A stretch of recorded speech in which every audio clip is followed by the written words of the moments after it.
Pontypool, the former mining town in the county of Gwent in South Wales. It's a very small, close-knit community. Everybody knows everybody else. It's a really nice place to live.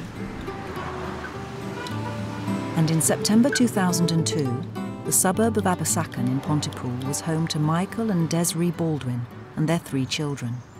Certainly they seemed a very close family. They were no different from anybody else living in the area at the time. But a series of horrendous events ripped the family apart following the sudden disappearance of their 15-year-old daughter, Jenna Baldwin. Mike just kept saying to me all the time, Des, she'll be back. Don't worry, you know what she's like. She'll be back. We were given this picture by friends of a girl who wanted to just get away from the area, wasn't happy with life in general, a girl who talked about running away from home. And as officers from Gwent Police launched one of their largest ever missing persons inquiries, the true circumstances of Jenna's disappearance were exposed. Deep down, I believe Jenna had a big secret. If it was something really, really bad, she may have felt like she could have caused a lot of misery. With such a huge secret at stake, the detectives started to wonder if Jenna hadn't run away, why else would she have disappeared? Had she been abducted? Had she been injured accidentally? We had no idea where she was, but all the indicators were starting to emerge that there was a problem.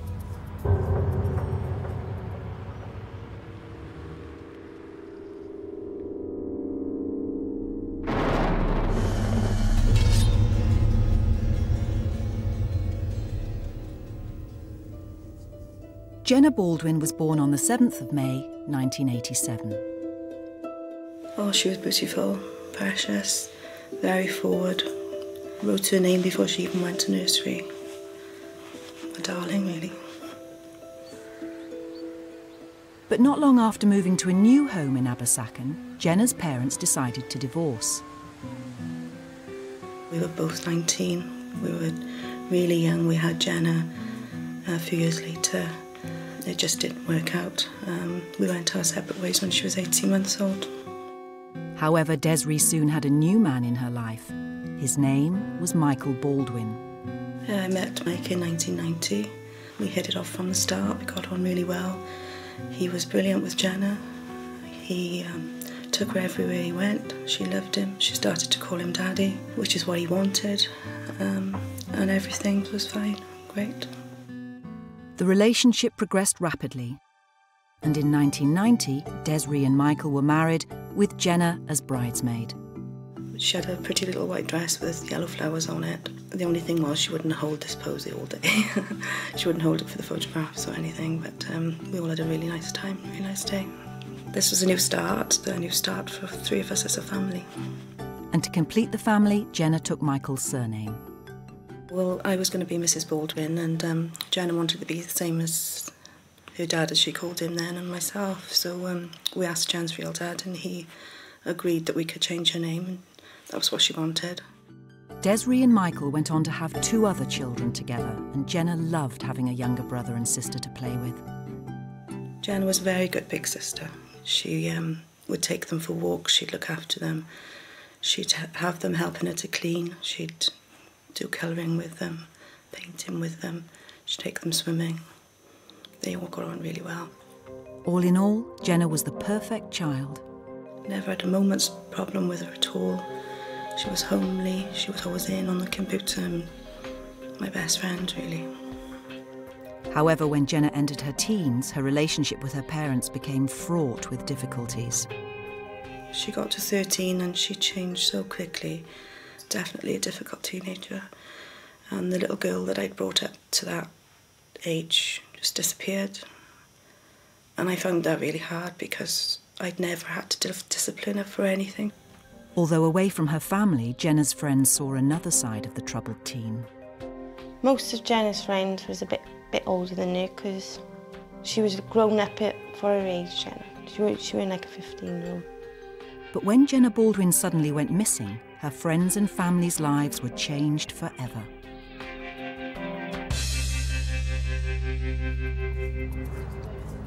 On Wednesday the 4th of September 2002, Desiree returned home at lunchtime to find 15-year-old Jenna banging on the front door.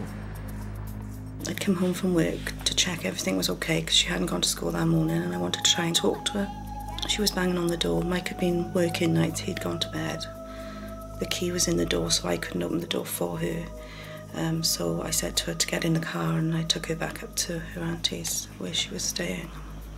Jenna had been staying at her aunt's house following a family argument because she was refusing to attend school. She was fine during the summer because she more or less could have her own freedom, do what she wanted to do in the days. I wanted her to go to school. She was very bright. She was in the top set for everything, and this was important, and I wanted her to see how important it was, but she seemed reluctant to want to go back to school that first week of September. But after talking to her mother, Jenna seemed ready to make amends. She was saying to me, "Don't worry, Mum, I'm going to go to school next week. I am going to go to school." And for 1 minute I sensed a little bit of relief that she was actually going to come home and go to school. So I dropped her off, and then I went to work. But the next day, Jenna didn't turn up for school. I didn't know that when I dropped her off on that Wednesday, that was the last time I was ever going to see Jenna.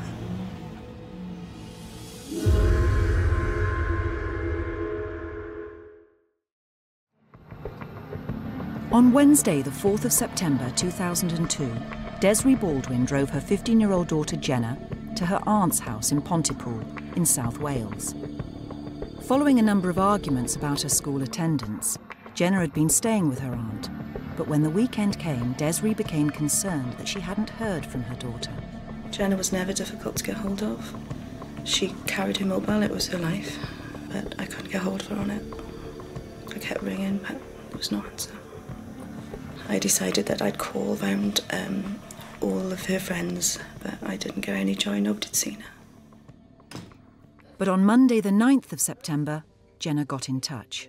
Mike came in and said that Jenna had phoned.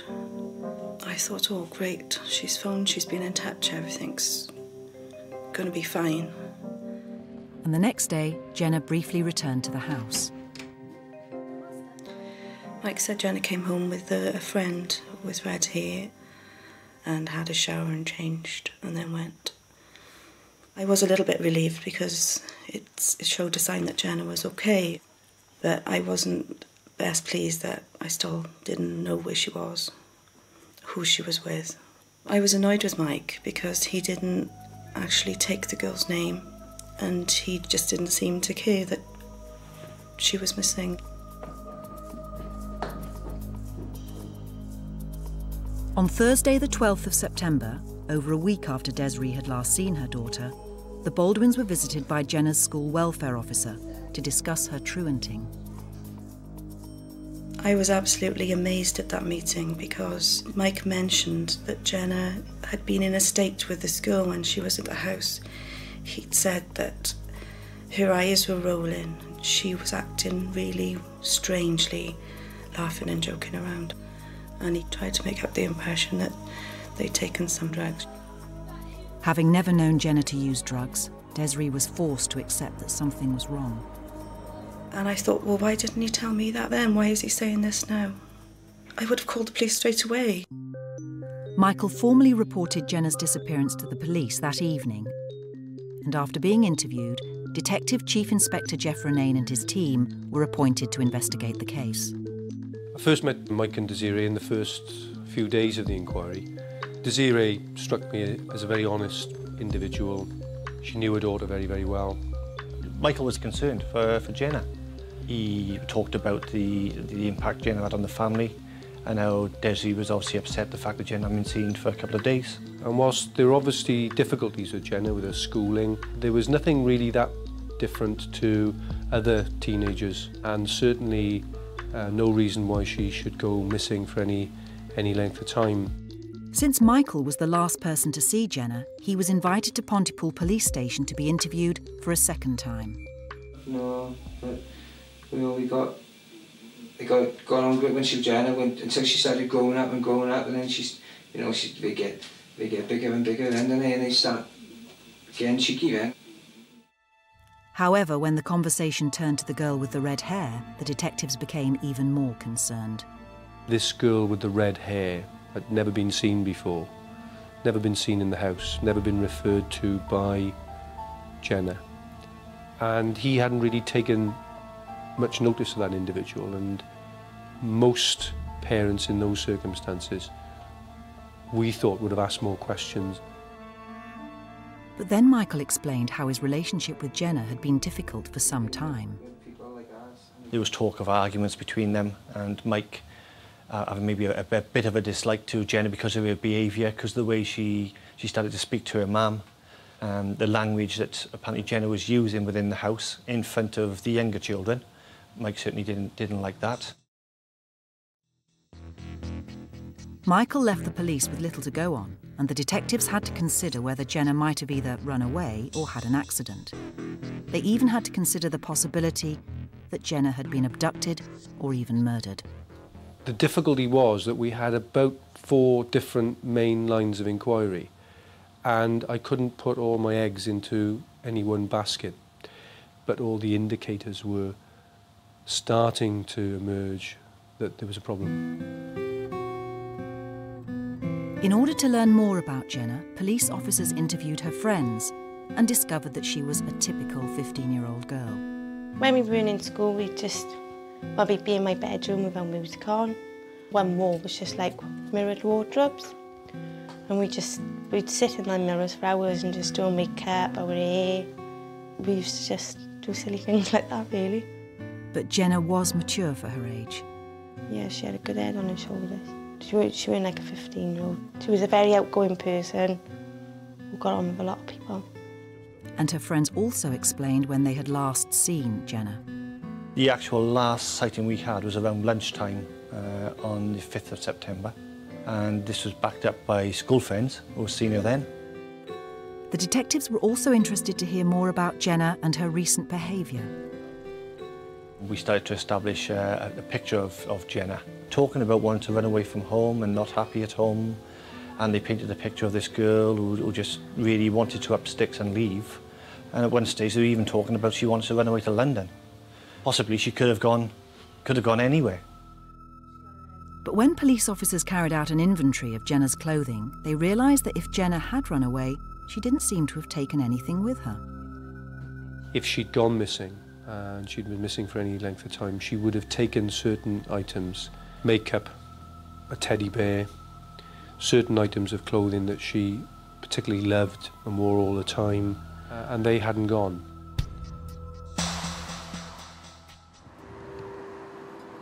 As the investigation gained momentum, Desiree was also proactive in starting a campaign of her own. There was a telephone call that came in from Pont Newydd, so I rang back. Somebody had picked up the phone and told me that where the phone box was.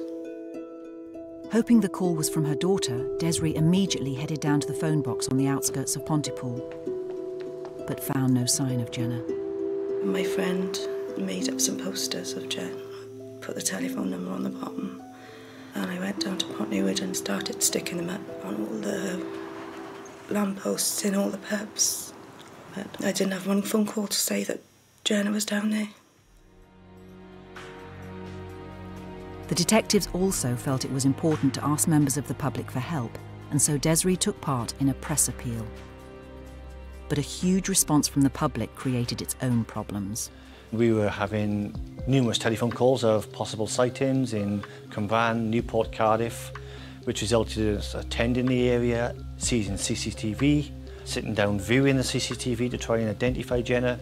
So straight away it became a very labour-intensive inquiry. In an effort to identify the mysterious red-headed girl, crime scene investigators visited the Baldwins' house to look for clues. Trying to trace that female, trying to find an unusual party's fingerprints within the home. I actually went back to try and locate dyed red hair. That was all negative. There was nothing.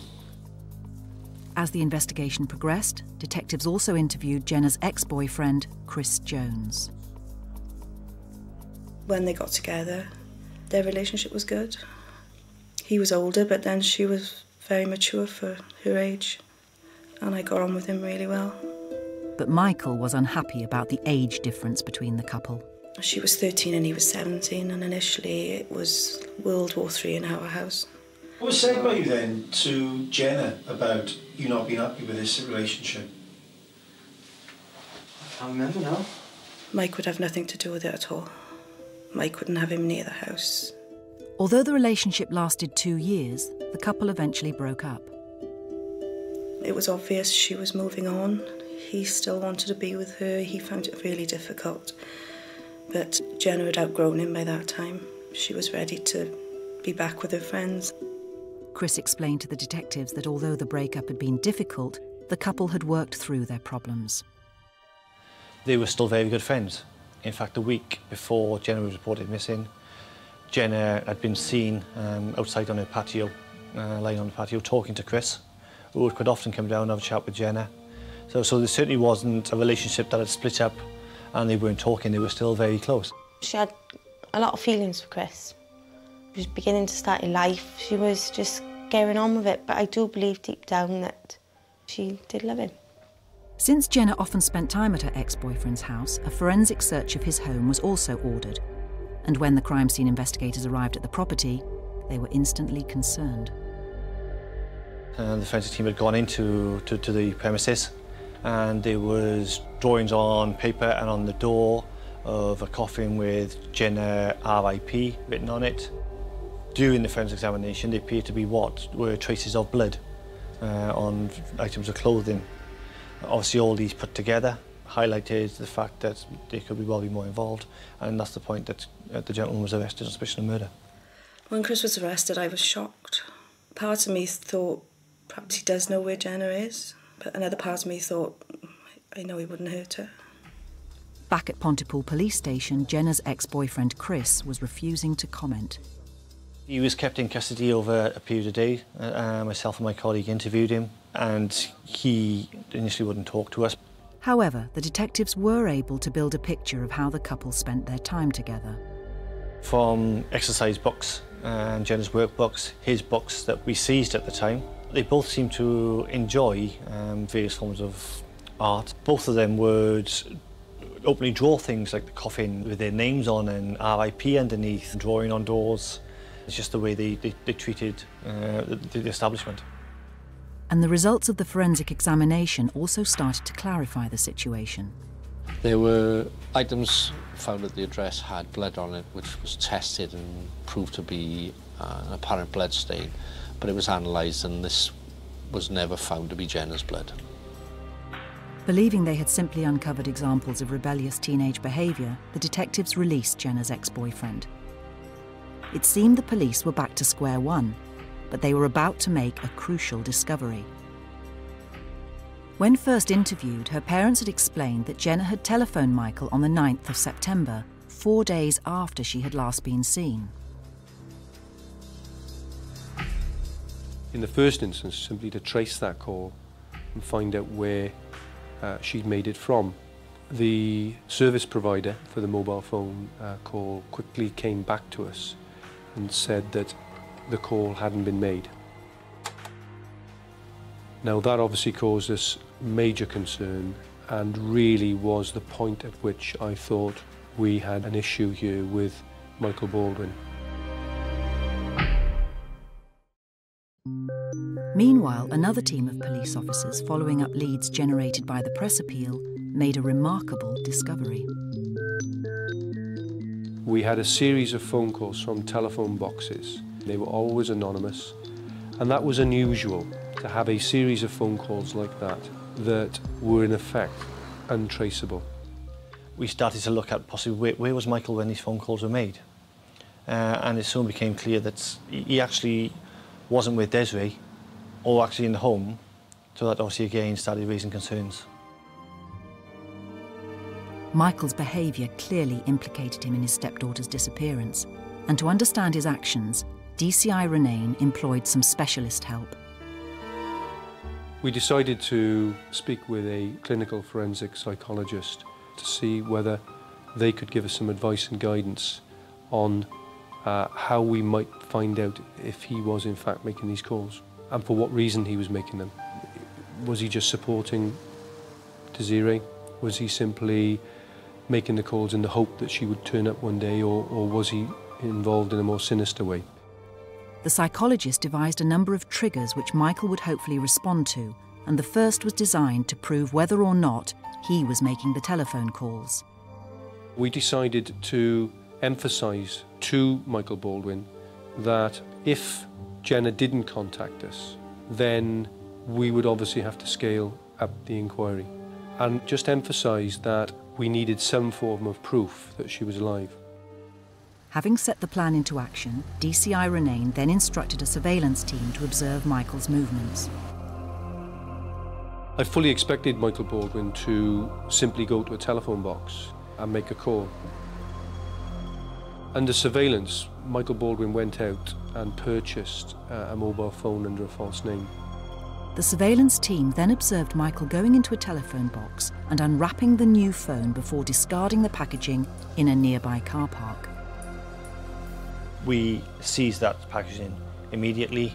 From the packaging, we were able to identify the IMEI numbers of the phone, the actual telephone number of the mobile, and then from forensic examination, naturally of the box and its contents, Mike Baldwin's fingerprints were all over it.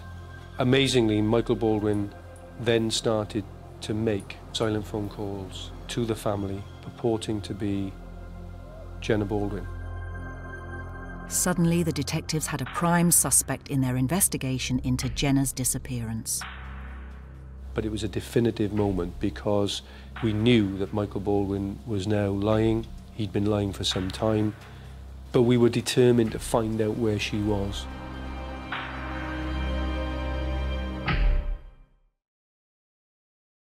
In September 2002, detectives from Gwent Police launched a missing persons inquiry following the disappearance of Jenna Baldwin, a 15-year-old girl from Pontypool in South Wales. As the investigation progressed, the police soon became concerned by the behaviour of Jenna's stepfather, Michael Baldwin, when they discovered that he had lied about receiving a telephone call from his daughter days after she had last been seen. And Baldwin was soon established as a prime suspect when he was observed purchasing a mobile telephone, which he then used to make silent calls home, whilst pretending they were from Jenna. The phone calls varied from total silence to even sort of very low tones of whispering to like low purring noises. But obviously, at that time, no words were actually spoken. Desiree also started receiving a number of text messages. But I knew straight away that she wasn't writing them. I knew the way that Jenna texted and wrote, and she could spell, and this person couldn't spell. I was glad that she texted me, but then worried, why couldn't she phone and tell me where she was? But to deflect attention away from himself, Baldwin would make sure he was present when calls or text messages were received. So it was quite clear that he'd used the mobile phone to ring the landline, come downstairs, to give the impression that, hang on, look, I'm here, it's not me doing this, and then went back upstairs and switched the phone back off again.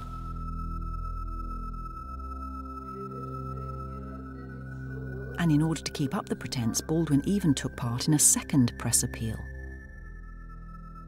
What I was made to feel was that somebody was there with her, stopping her from ringing me, stopping her from being in contact with me, and that she'd been abducted and she was being held against her will.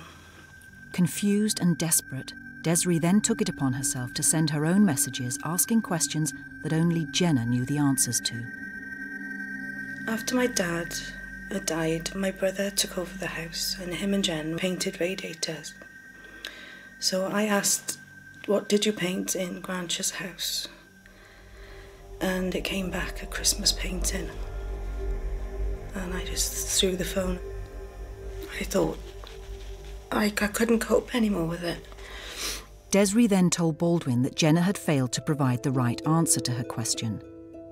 But it wasn't long before the mistake was corrected. I sat there thinking, Jen, where the hell are you?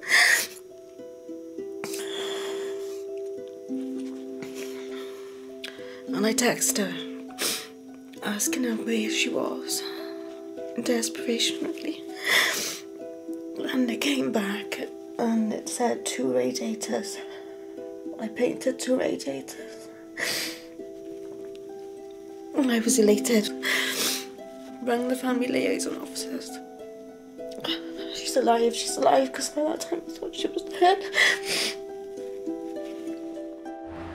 All the while, the police surveillance team were watching Baldwin as he sent each of the messages to his heartbroken wife. Although Baldwin was clearly involved, Detective Chief Inspector Jeff Renane still didn't know the circumstances of Jenna's disappearance and instructed his team to re-interview key witnesses. And when her friends were interviewed for a second time, they confirmed that Michael and Jenna's relationship was far from amicable. He'd had her from a young age of 2. She should have grown to love that man, not to despise him. You could just see in her emotions when she looked at him, there was nothing. Some friends said they were actually present on previous occasions, and even though Jenna's friends were present, Mike straight away was abusive, using foul language towards Jenna, telling her to shut up, telling her to get out of the house. And there was occasions that Mike actually shouted at the friends to get out, and Jenna would come out then shortly afterwards to say that, oh, he just grabbed me, or he just pushed me. However, it was when the police officers re-interviewed the family's neighbours that the pieces of the puzzle seemed to fall into place.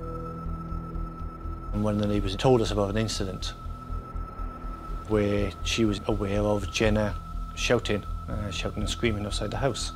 Mike had better come down and open the door.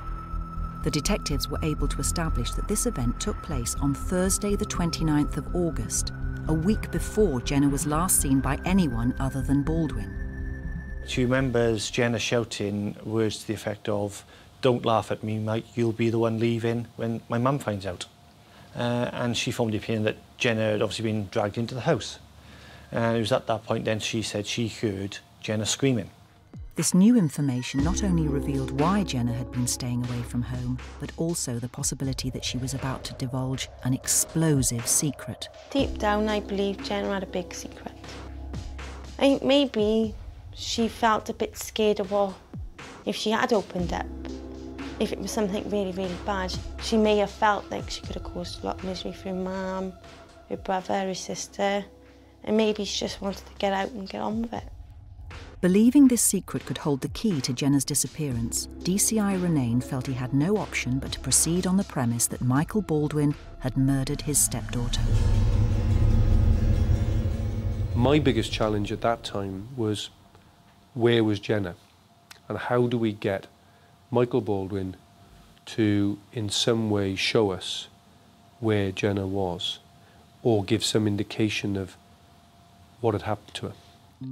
The investigating officers needed a break in the case, and during a further examination of Baldwin's financial records, they noticed a discrepancy in his alibi for Friday the 6th of September, the day after Jenna was last seen by her friends. We knew that Des had gone to work that morning. Mike had worked nights the night before, on Thursday the 5th. Mike actually took his children to school around 8:30, 9 o'clock. He said he went to bed. Through financial investigation, we were able to prove that at 2 minutes to 9 that morning, cash was withdrawn from his account to the value of £10. But then what we did have then, some 15 minutes later, was a transaction to the value of £18.95. The detectives made further inquiries and were stunned when they discovered what Baldwin had spent the money on.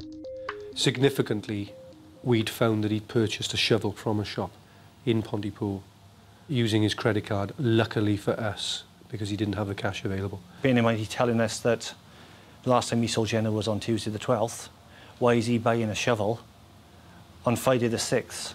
Not only did this revelation suggest that Baldwin might have buried Jenna's body, but also that she was murdered less than 24 hours after last being seen by her friends on Thursday the 5th of September. If the detectives could prove that this was the case, then Baldwin had also lied about the existence of the girl with the red hair and Jenna's drug-fueled state back on Tuesday, the 10th of September.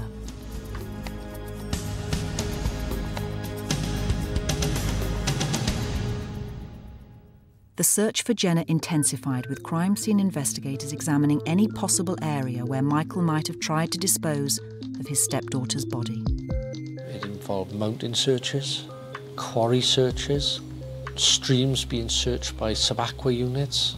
We also used sniffer dogs, trained in identifying bodies, and we used those on various sites, but again, nothing came of light.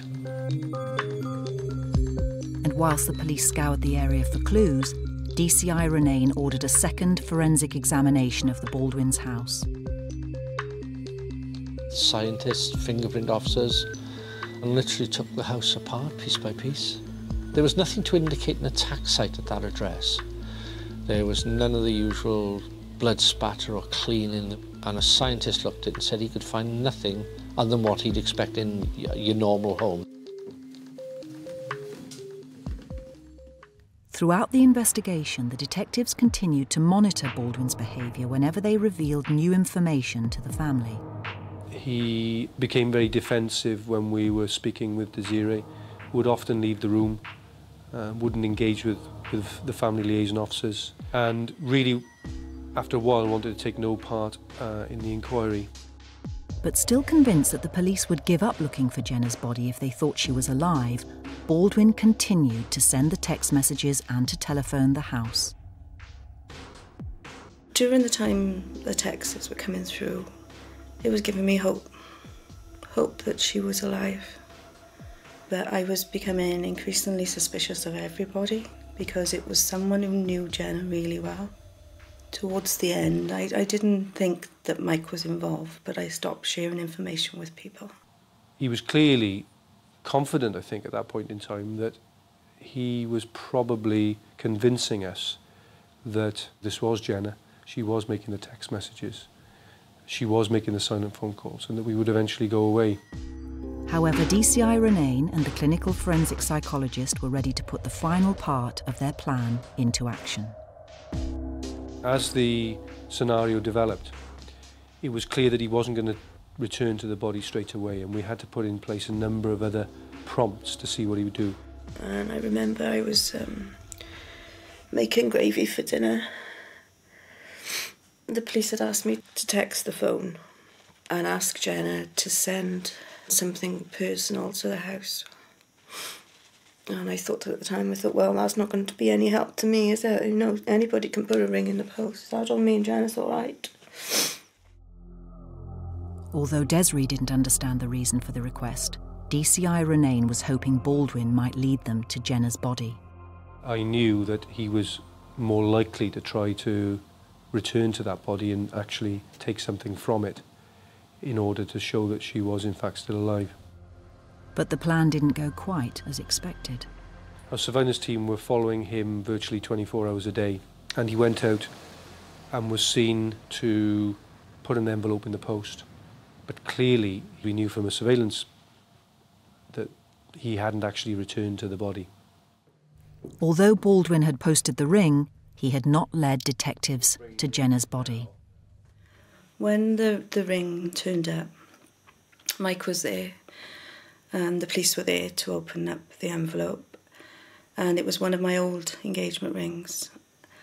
And Mike said that he'd saw Jenna wearing it a couple of times, but I assured the police that she'd never worn it. I'd never seen it on her. In order to confirm that Baldwin had sent the ring, DCI Renane requested the envelope to be fingerprinted and tested for DNA. The stamp was submitted as one item and the seal of the envelope as another for DNA comparison. The seal of the envelope, where it had been licked and shut, was Michael Baldwin. We discovered that the stamp had actually been licked by his daughter to actually put the stamp on that envelope. Obviously she didn't know what was inside. The detectives were certain they had enough evidence to prove beyond doubt that Baldwin had been involved in Jenna's disappearance, and suspecting him of murder, Michael Baldwin was arrested on Tuesday, October the 29th, 2002. When we did arrest him, he pleaded innocence and was initially quite dismissive, and again quite confident to think that he could see it through and that we couldn't prove anything. But Baldwin was unaware that he had been under constant surveillance for weeks. When we started to put the information to him, the fact that he'd been under surveillance, he didn't know that. The fact that he'd purchased the mobile phone using a false name, The fact that obviously he'd been on the television knowing all this, pleading for her to return, meant that he was then in a very, very difficult position. But yet again, as he was talking to us, he kept giving us more lies, which we were able to disprove. And the police had another problem to deal with. One of the difficult things at that point in time was to tell Desiree what had happened and what information we had, because she couldn't understand why we'd arrested her husband. Desiree was taken aback when she heard of Baldwin's arrest. I was really shocked and protective of him, really, because they'd already arrested Jenna's boyfriend and that proved nothing. And I just thought it was a formality that he was going in to ask questions. But when Desiree was presented with all the evidence collected by the police, her worst fears were confirmed. When I discovered that the police knew that it was Mike that bought the mobile phone and it was Mike that was texting me, I was in such a mess when I found out he bought the shovel. And that's when I knew my daughter was dead. And on Friday, the 2nd of November 2002, Detective Chief Inspector Jeff Renane felt he had enough evidence to charge his prime suspect, Michael Baldwin, with Jenna's murder. And I think at that point in time he probably knew that the game was up, but he still thought that he could get away with it if Jenna's body wasn't found. But what he didn't account for was the determination of Desiree Baldwin.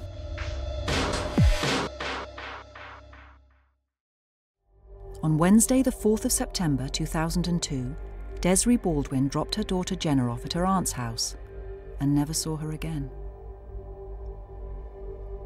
Following extensive investigation, Desiree's husband, Michael Baldwin, was arrested for his stepdaughter's murder, but when questioned, he refused to reveal where he had buried Jenna's body. However, Desiree wasn't ready to give up on her daughter, and when Baldwin asked her to visit him in prison, she agreed to his request. I said I'd go if he'd tell me where Jenna was. But when I got there, I couldn't even really look at him. Before I went in, I was hysterical. I said, well, I've come to find out where Jenna is. And he said, I don't know. I don't know, why should I know where she is? So I just got up and walked out. In the days that followed the visit, Baldwin kept calling Desiree and eventually caught up with her when she and the children were visiting his parents. His mum said, Mike's got something to tell you. But when I went on the phone, he still wasn't telling me where Jenna was. In a desperate bid to get him to reveal the whereabouts of her daughter's body, Desiree even suggested a possible alibi. And I said to him, well, maybe something had happened. You accidentally killed her. Then it would be manslaughter and you'd only get like a few years. But Baldwin still refused to admit any involvement, leaving Desiree with only one option. To him I said, well, if you don't tell me where she is, you won't see your children again. And he knew I meant that. And then he told me where she was. He said to me, she's over the keeper's pond, down over in one of the lay-bys. Detective Chief Inspector Jeff Renane and his team were soon on the road, but when the detectives reached the area, there were no signs of any burial site. I still didn't trust him, even at that point. And I still wondered whether there was another chapter to this particular story, and whether he was actually going to take us to the body. But Baldwin admitted defeat and took the police officers straight to the spot where he had buried Jenna.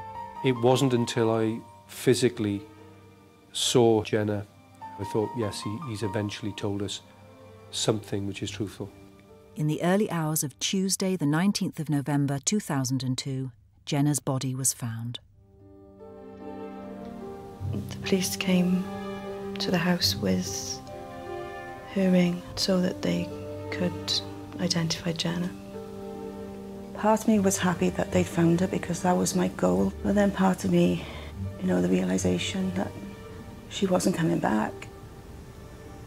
And then I was just beside myself, absolutely beside myself. As the forensic archaeologist and his team excavated Jenna's body, Baldwin was questioned again and asked to provide a full confession. We said Jenna had come home. She was shouting and swearing at him whilst he was walking up the stairs. She was hitting him. He said apparently he sort of lashed out and it was purely accidental, but Jenna fell down the stairs, stopped breathing. He described how he put her in the car with the intention of taking her to the hospital. But whilst driving, he said he was aware then that she was dead.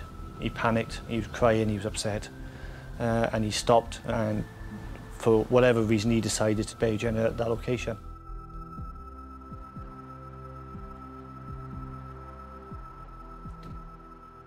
But when the crime scene investigators revisited the house and examined the scene of the supposed accident, they weren't convinced.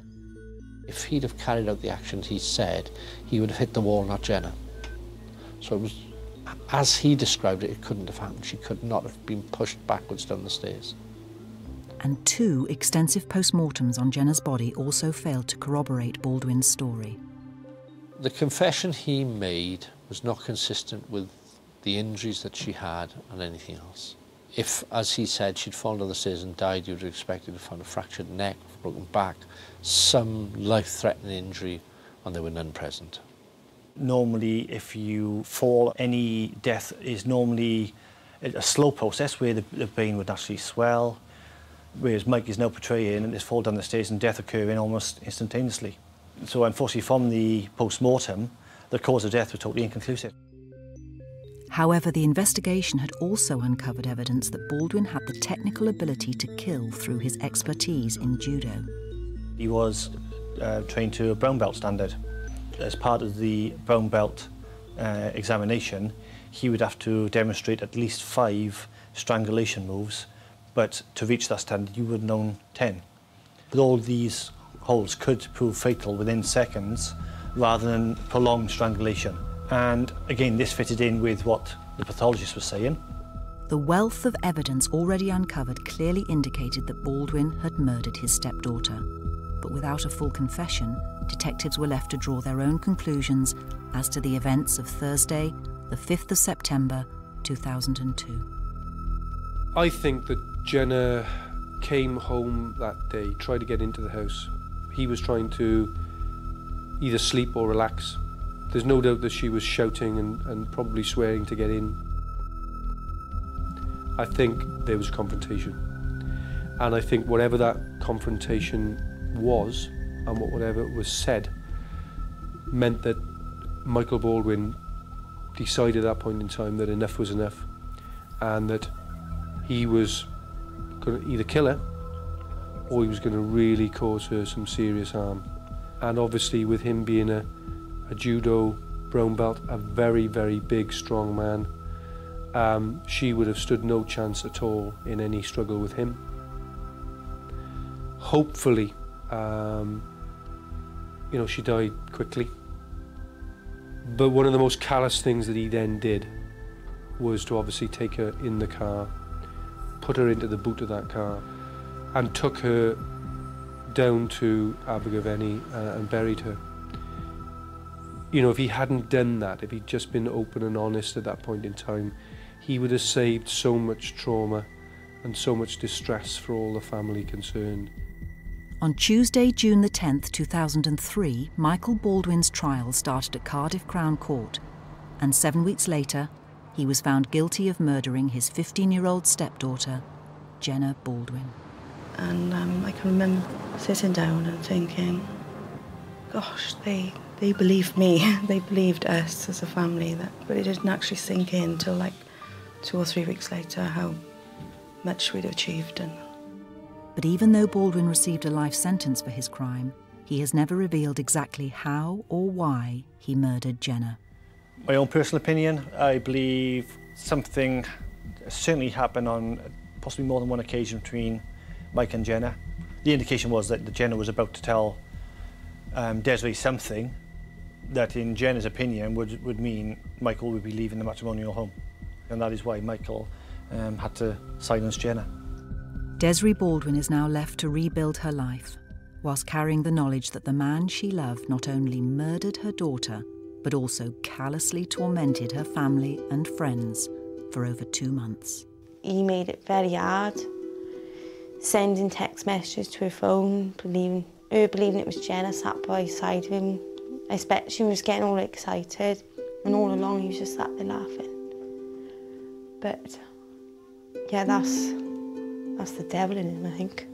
How could he possibly, take a girl that had been part of their life and simply treat her like a piece of meat, put her into the back of a car and bury her?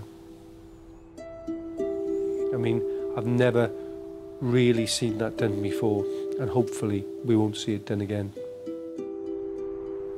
Over the years, he was a good husband to me, and I didn't have any reason to doubt him with Jenna at all. But Jenna changed quickly, and now looking back, something changed my little girl. I don't know what that something was, but Jenna had a secret.